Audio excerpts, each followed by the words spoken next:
In the next half an hour, will Cumbria have to jump through hoops to survive the Olympics? It's going to cost my hotels tens of thousands, we know that. The lakes as a whole, undoubtedly millions. Stories from the heart of the northeastern Cumbria. This is Inside Out.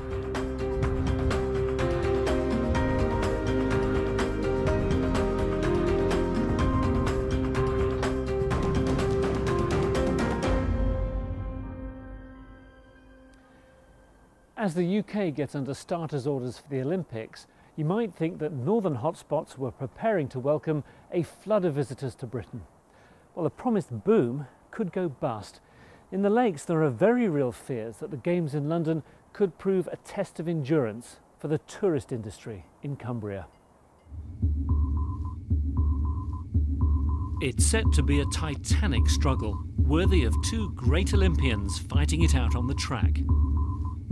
The International Olympic Committee has the honour of announcing the beauty of the Lake District versus the excitement of the 2012 Olympic Games. Are awarded to the City of London.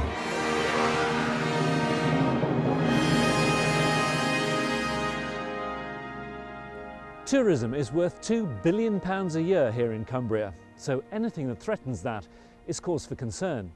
And the forthcoming Olympics are casting a shadow on this beautiful horizon.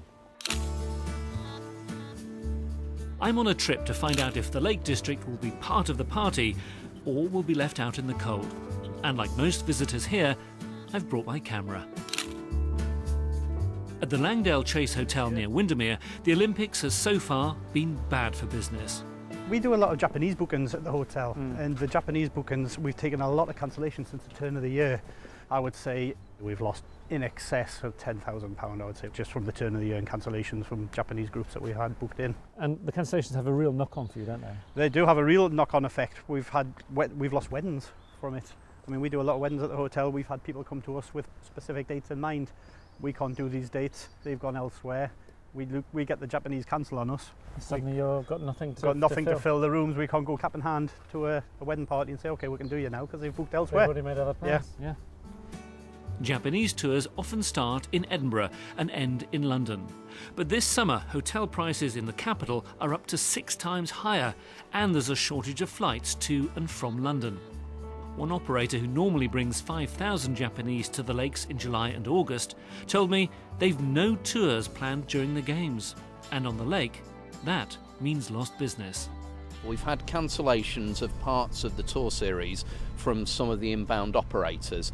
We wondered whether that was going to happen, but now the cancellations have actually materialised. So when they're cancelling, are they telling you for sure what the reason is? Yes, what we're seeing is that the series has been booked from May through to September, and the slots that clash with the Olympics, those are the ones that are being cancelled because they cannot get the accommodation in London. London's an integral part of the tour, which you can understand, and therefore they're not able to market those UK tours. In sheer numbers terms, how many visitors do you think you've lost? At the moment, it's in the small number of thousands of bookings that have been cancelled. But it's just a little bit difficult to quantify. It's okay to measure the bookings that have been cancelled, but it's a lot harder to estimate the bookings that just never materialise.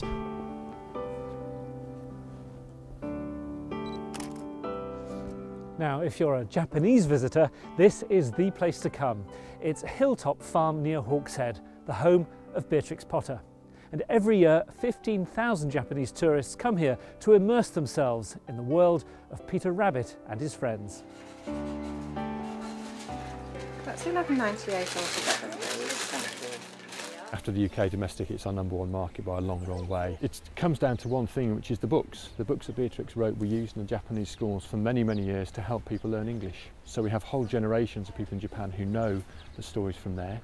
And I think also it presents a very beautiful picture of Britain. So it's very picturesque, it's very traditional, it's what perhaps people like Britain and England particularly to be, in the Lake District to be.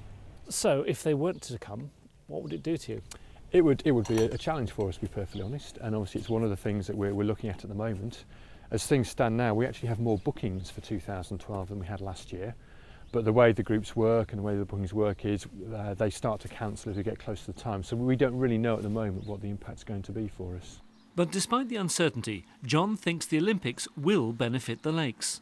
I think it's a little bit of a risk this one year. For a few weeks it's going to be a challenge, but I think we need to set that against what the long-term benefit is. We have the Olympics, so the whole of the world is going to be looking at Britain, and with a bit like it just won't be London, it'll be Britain as a whole, and I think the benefit for us there is really, really great.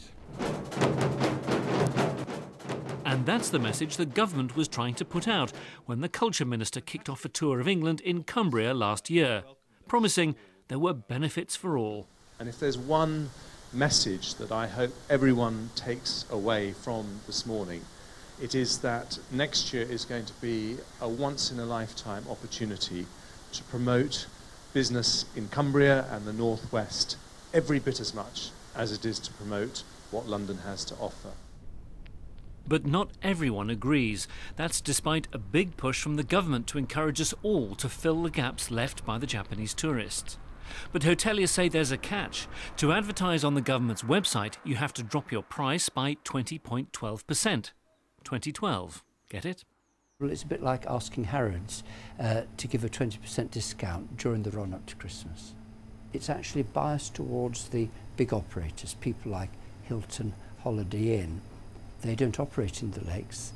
The lakes consists of private operators, so I think they'll find it very hard to join this campaign.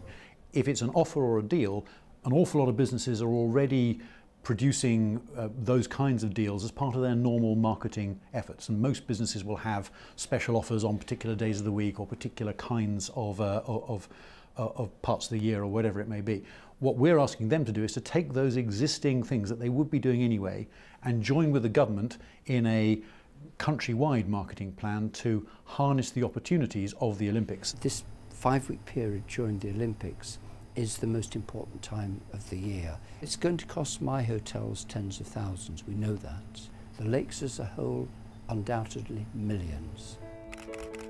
Lovely. Not everyone is pessimistic. Stephen was one of a group of Cumbrians who went to Japan to remind them of what they're missing out on.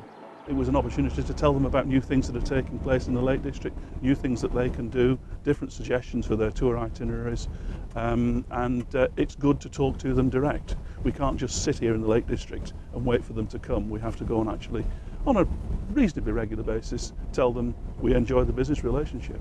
And Steve had some practical solutions for the would-be tourists. We suggested that they came in through other airports in Europe, so there's hub airports in places like Helsinki, Amsterdam, Paris, and coming into our regional airports of Manchester, Edinburgh, Glasgow, and Liverpool. And you know, we, for one example, have definitely got a piece of a business that's coming via a regional airport rather than coming in through London.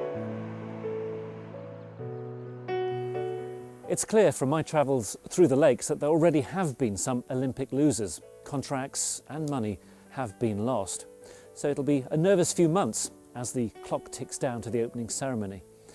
It'll only be after the Games are over that we'll truly know whether it'll be celebrations or commiserations here in the lakes.